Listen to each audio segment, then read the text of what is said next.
Cinema 4D has many objects that can be found under a variety of menus. Regardless of what menu they come from, though, all objects in C4D fall into two categories: passive objects and active objects. Passive objects just sit there when you add them to the scene. They don't explode or flip around magically or move on their own. That's not to say they're not cool or important, because they are. They just need a little help to be magical. Active objects, on the other hand, do in fact do something. Either on their own or in combination with other objects, they can create amazing animation and effects, usually by taking a passive object and doing something with it. Across the top of the interface here, we've got the icon bar, and I'm going to click and hold on the cube icon here, and this is the primitive objects. Anytime you see a black triangle here, don't forget that you can click and hold on this object. Creating an object in Cinema 4D is really simple. All I do is select one of these icons and let go, and instantly a cube is added to the scene.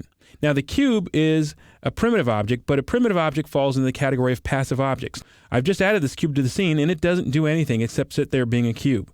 If I hit play down here in the time bar, you can see the time is moving and nothing is happening. It's just a cube sitting there being a cube.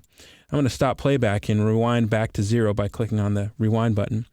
That is a passive object. Now, I'm going to disable the cube's active check mark here by clicking on this green checkbox and add an active object to the scene. Now, under this icon, when I click and hold, these are all of the particle system objects, and I'm going to add an emitter to the scene. And the emitter object is an active object. When I hit play, it actually does something all on its own. It's spitting particles into the scene. The emitter object is also something called a generator object, which we're going to talk about in the next chapter, but a generator object needs a child in order to produce some result. So I'm going to take the cube. First thing I'll do is stop playback. And I'm going to activate the cube again to make it visible in the scene. And I'm going to select the cube, and I'm going to change the size of it down to, say, 10 by 10 by 10. And that was under the object properties that I did that. If I take this cube and make it a child of the emitter, and then under the emitter properties, turn on show objects, it instantly shows those cubes being spit out. And when I hit play, I'm spitting cubes into the scene.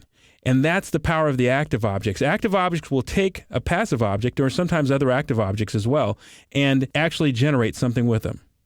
So active objects and passive objects aren't more important than the other. As you can see, they're really dependent on each other for creating something cool.